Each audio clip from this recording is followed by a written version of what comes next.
Je choisis de m'exprimer parce que le vivant a toujours été mon moteur dans mon mode de vie, dans ma manière d'agir professionnellement et personnellement. Je suis très très proche de la cause animale. Évidemment, ce qui vient de se passer en Ariège a fait saigner mon cœur de manière très puissante et m'a bouleversée émotionnellement.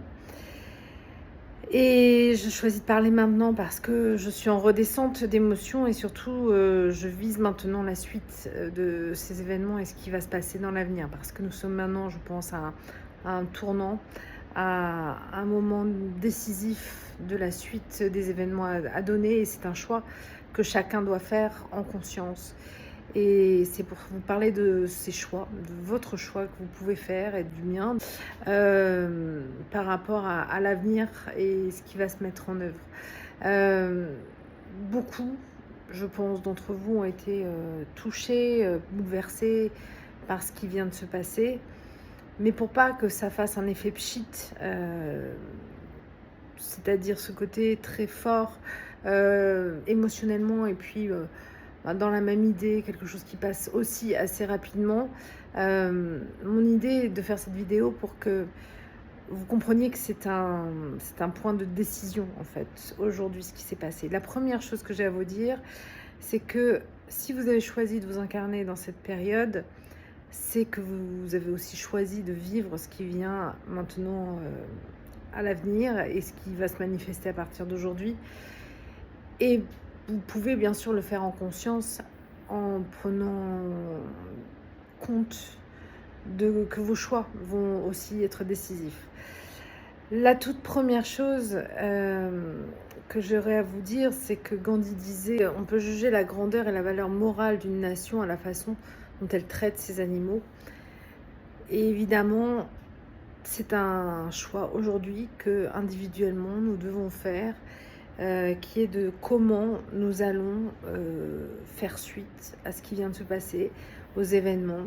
Beaucoup d'entre vous, et moi à l'identique, je suis loin de la France métropolitaine, on n'a pas cette problématique de maladie ici à La Réunion, mais je me sens tout autant concernée, même si je suis à 10 000 km de la France métropolitaine et d'une possibilité d'action en présence. La première chose que je me suis posée ce matin comme question, c'était comment agir, comment faire pour avancer, permettre que le vivant soit reconnu, que le vivant reprenne sa place, son centre dans une société qui ne fait que le nier, dans une société qui ne veut que des machines à la place du vivant, qui veut détruire tout ce qui est fraternité, pensée, bienveillance, amour, en isolant, en divisant. Et mon idée, c'est de vous dire à chacun, donc vous avez fait ce choix d'être là, et vous avez donc, même si je ne suis pas dans une vision binaire, mais grosso modo deux choix, ça va être soit de suivre ce qui va venir et de vous laisser porter parce que l'État, quelque part, est en train de mettre en œuvre, et c'est un choix, et je le respecte. Et il y a ceux qui vont peut-être aussi vouloir ne pas aller dans cette direction-là, et c'est plutôt à cela que je parle du coup, parce que si vous n'acceptez plus l'état dans lequel nous sommes, si vous n'acceptez pas l'avenir qu'on est en train de nous proposer par les IA, par la mécanisation à outrance, par le contrôle systématique de vos faits et gestes, par une recherche permanente finalement de contrôle de vos actes, de vos pensées, de votre manière d'être, évidemment, et de cet anéantissement des libertés individuelles et de votre libre arbitre. Alors si vous êtes dans cette vision que vous ne souhaitez pas aller, en tout cas dans cette mécanisation à outrance et dans cette iatisation à outrance, reprenez le contrôle de là où vous êtes. Et c'est ça que je viens vous porter comme message. Comment ? La première chose, ça va être d'agir intérieurement, parce que je vous apprends probablement rien, si c'est le cas, sachez-le, on attire ce que l'on vibre. Donc la toute première chose hyper importante, c'est d'arriver à gérer vos émotions, votre vibration intérieure, et tout ce qui vibre, colère, peur, tristesse, fait baisser vibratoirement. Donc l'idée, c'est d'arrêter de réagir à chaud en permanence. On peut réagir, bien sûr, on peut être affecté, comme on vient de l'être, par de la colère, par de la tristesse, par même de la peur. Mais l'idée, c'est que vous ne restiez pas dans ces énergies-là ou dans ces émotions-là pour reprendre à la fois le contrôle et le recul nécessaire pour affronter la suite. Et pour le faire, l'idée, c'est, premièrement, ça va peut-être vous paraître étrange, mais d'accepter tout ce qui vient à vous. L'acceptation de quoi que ce soit, de peu importe la situation, c'est déjà 50% de la résolution de la suite. Donc la première chose, c'est d'accepter le fait que vous soyez devant telle ou telle situation. Et ça, c'est valable dans toutes les situations. Il n'y a pas que ce qui est lié à ce qui vient de se passer. Donc accepter, ça veut dire juste je reconnais que voilà, je suis dans cette situation. Je reconnais les faits qui viennent de se passer. Ça ne veut pas dire que je les valide, ça ne veut pas dire que je les accepte telles quelles, ça veut dire que je les reconnais, que je fais face à ça et que je reconnais cette situation. Et la deuxième, évidemment, va être de qu'est-ce que je mets, moi, en face comme réaction. Et la toute première chose qui est très importante à comprendre, c'est que pour pouvoir vibrer quelque chose de cohérent, il faut être en harmonie avec soi-même. Et l'harmonie, elle vient d'une harmonie entre les actes, les paroles, les pensées qui sont en cohérence.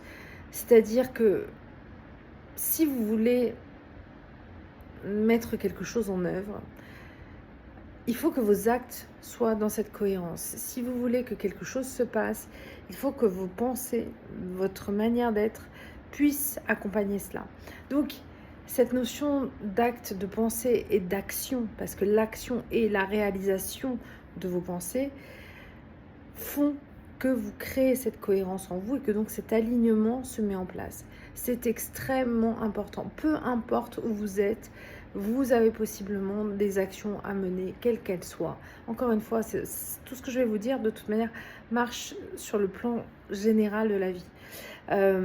Et si c'est plus particulièrement par rapport à ce qui vient de se passer, qu'est-ce que vous pouvez concrètement mettre en œuvre pour accompagner vos pensées et cette cohérence de quelque chose que vous voulez voir évoluer. Ça, c'est la toute première chose. Avant même peut-être d'ailleurs de le faire pour les autres, faites déjà ça pour vous. Parce qu'évidemment, ça part toujours de vous. La deuxième, c'est de s'ouvrir à l'autre avec bienveillance et respect. Le fait d'insulter, le fait de mettre les autres en mode culpabilité, etc., va pas faire avancer le débat. Et donc, l'idée, c'est pas d'aller insulter qui que ce soit, c'est pas d'aller critiquer qui que ce soit. Nous sommes dans une expérience où chacun a un rôle, et si on est pareil, si on a un peu de recul, on peut comprendre ça aussi. Donc il y a l'idée d'avancer, mais malgré tout, sans insulter et sans être irrespectueux de l'autre. Parce qu'encore une fois, on attire ce que l'on est, on attire ce que l'on vibre, et si on cherche la bagarre, on trouvera la bagarre, et donc on va trouver aussi cette manière de fonctionner. L'idée aussi, c'est de faire chaque jour de son mieux pour soi et pour les autres. Donc aujourd'hui, peut-être que votre action, elle ne sera pas forcément très importante, mais peut-être que demain, elle le sera plus. À l'inverse, peut-être qu'aujourd'hui, vous pouvez faire plein de choses et que demain, vous ferez moins. Mais il y a l'idée, en tout cas, de chaque jour essayer de faire de votre mieux, toujours en cohérence avec vos pensées, votre manière de vouloir agir, ainsi que vos paroles. Parce que si vous ne faites que parler, si vous ne faites que penser, mais que vous n'agissez pas, c'est du vent, ça ne sert à rien. Encore autre chose, c'est d'être patient. Parce que oui, le temps fait son œuvre, le temps agit pour nous aussi. Donc vouloir que tout se déroule maintenant, ce n'est pas une possibilité. Et voir les effets de ce que l'on crée, de ce que l'on met en place, peut prendre du temps. Donc la notion de patience, elle est nécessaire. Autre chose, c'est d'avoir des pratiques qui permettent à la fois de vous garder en bon équilibre mental, psychique et physique. Et pour cela, Encore une fois, ça peut être faire attention à votre santé, bien manger, bouger, faire du sport. Ça peut être de bien sûr vous ancrer, vous protéger.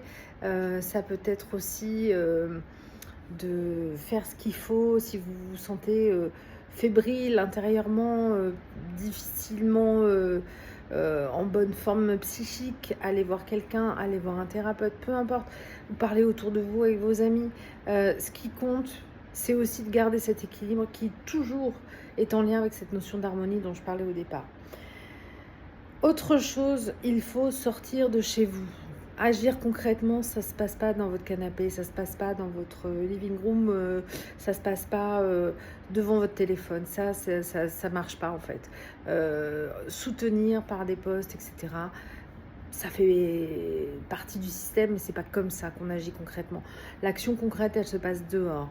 Et ça se passe autant dans les échanges, autant dans les rencontres, autant dans ce que l'on peut voir, dans ce que l'on peut connecter au vivant. Ça se passe dans différentes dimensions. Donc, la notion d'agir concrètement, c'est vraiment ce qui nous caractérise en tant qu'être humain. On n'est pas une tête sur le vide, on a un corps physique. Et donc, forcément, si on veut agir, on a nécessité de sortir de chez soi, on a nécessité de pouvoir mettre en œuvre concrètement des actions. Et si déjà on arrive à faire tout ça, ensuite on peut se mettre au service des autres, on peut créer quelque chose qui peut générer une attraction commune, en tout cas, ou se mettre dans un groupe qui permet des actions communes. Mais comprenez bien que avant de vous lancer corps et âme dans des actions quelconques, soyez déjà vous alignés à l'intérieur. Comme je le disais, ce qui vient de se passer, c'est aussi le signal de ce point de non-retour quelque part, parce qu'il y a cette idée de non-retour pour moi. On a choisi encore une fois de s'incarner dans ce moment-là, il a un sens. Donc à nous d'y trouver le sens, autant pour nous individuellement que nous collectivement, mais sans réaction à chaud, en étant aussi organisé intérieurement et puis extérieurement, en mettant en place des actions qui vont avoir une continuité, une possibilité de germer ultérieurement. Voilà. Je nous souhaite plein de bonnes choses. Nous sommes dans la fin de cette fameuse année 9. Elle n'est pas terminée, elle continue jusqu'à la fin du mois de décembre. Donc il y a encore plein de possibilités d'événements, de retournements et de choses qui se mettent en œuvre pour que la suite puisse prendre son essor à partir de l'année prochaine dans cette année 1. Mais année 1 ne veut pas dire on recommence à zéro, au contraire. On recommence un cycle à la base en semant des choses concrètement pour que ça germe tout au long de ces 9 années à venir. Dans la canalisation que j'avais eue, dont j'ai parlé lors d'une interview, on m'avait dit que le processus allait de 2020 à 2030. Nous sommes en 2025, nous sommes pile à la moitié. Donc c'est pour ça aussi que je vous parle de ce turning point, parce que nous sommes donc en plus bas de la vision des choses et on va ensuite remonter vers 2030. Donc on n'a pas fait tout le travail, on est juste à la moitié des choses. Maintenant, laissons les choses advenir telles qu'elles doivent et remercions aussi ces vaches qui, par leur sacrifice, sont là aussi pour nous alerter, pour nous ramener la conscience de ce vivant qui existe et que nous devons protéger. En tout cas, pour ceux qui se sentent concernés par ça. Voilà. Je vous souhaite à tous, en tout cas, de vous mobiliser pour les valeurs qui vous appellent. Et je vous souhaite une belle journée. Au revoir.